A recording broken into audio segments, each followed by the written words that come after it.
Thank you. Minister, I congratulate you on your new position. And I welcome the stimulus package. Even though it doesn't cover everything that I need covered, I also welcome it. And hopefully there will be amendments made within it that we might be able to work for all the people in Ireland. Minister, the first one I have for you is to do with our publicans. The publicans were told that they were going to open 2 weeks ago. They went and they stocked their bars. They went and they got the pubs re-sanitised again for opening. And the decision by the government was not to allow them open. We have publicans that are closed that are on the COVID payment. And in the rural pubs, there's often only the family members that are within the pub system that are on the COVID payment. And I've had publicans on to me all across the country this week to tell me that one person within the pub was getting the COVID payment, and their partner now had been reduced down to €203. Even though that they were after taking the hit of getting their pub ready, getting everything ready, sanitising everything, and put massive work into it. And yet the second person within the pub system is now being penalised. We have to get this right. If we could get our rural pubs opened, it's very simple. We can have external catering brought in to the public houses. If you go to any bar during tourist season, you can get soup and a sandwich. And you can get, you don't need a kitchen for that type of system. You can have external catering come in, it's all within a VAT unit and a fridge. You're only heating up a sandwich. Our rural pubs could open if there was a small bit of common sense introduced. That's all I'm asking for our rural pubs to open up, because we are sending people now 10 or 15 miles away into other areas, towns and villages, where when people get dropped off for a drink, they have to have somebody then come and collect them again, and you're adding to the journey for them.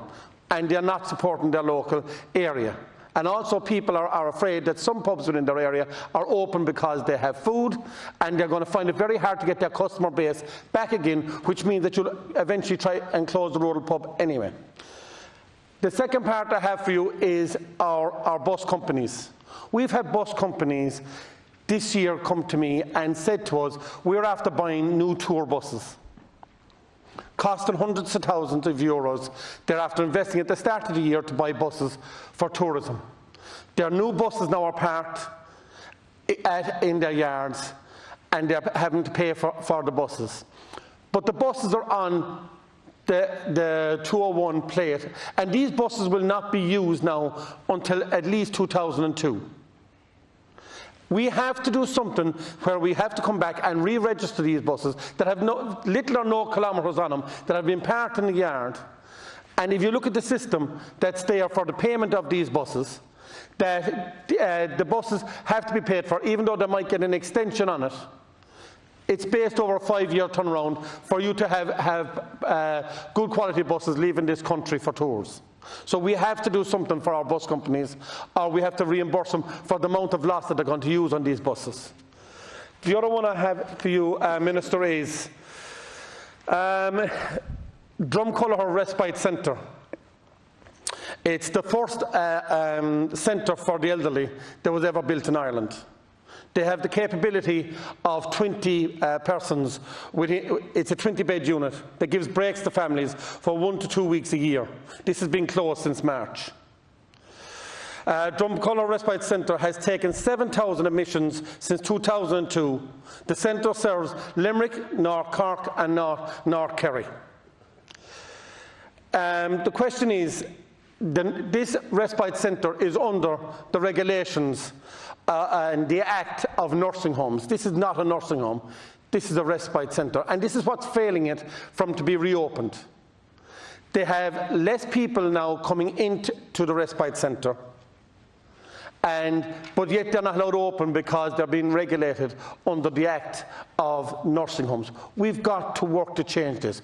We need to build more of these rest homes. We need to extend these rest homes. And unless we can actually make these rest homes bigger, they will never reopen under the Act that they're under.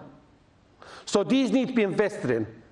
This helps people to stay at home and get 1 or 2 weeks respite a week within this centre, which helps then from them not going into nursing homes, because they're getting the respite during the year that they need and they can be catered for at home. We need to invest in our older people and help them. And the likes of Drumculloch Respite Centre and the community around it need this to reopen, and they won't be able to reopen unless they get proper investment and have this Act changed. So I'm asking your help as a minister, and anything you can do to help change this Act and help get investment into these rest homes, that people in our areas, in Limerick and North Cork and North Kerry, will get the help that they need and the investment they need to cater for our elderly going forward. Thank you. Thank you.